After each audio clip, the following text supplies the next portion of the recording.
Η Trail Academy πάλι βρίσκεται εδώ πέρα.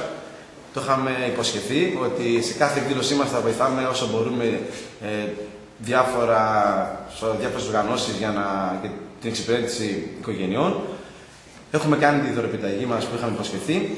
Έχουμε συγκεντρώσει τα χρήματα αυτά από το ημερολόγιο και σε συνεργασία με τον κύριο Λαγάκη έχει κατατεθεί ένα ποσό το οποίο θα είναι για αγορές προϊόντων από το Κέντρο Στήριξης Οικογενειών. Εμείς από την πλευρά μας πρέπει να πούμε ότι προσπαθούμε να βοηθάμε όσο γίνεται περισσότερο ευπαθείς ομάδες και πάντα προσπαθούμε να είναι με προϊόντα, να μην είναι σε χρηματικό ποσό.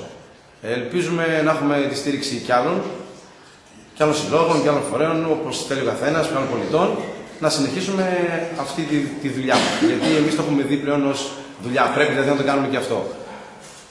Ο Σύλλογος συνεχίζει. Το καλό είναι ότι όλο αυτό έχει μεγάλη απήχηση στον κόσμο.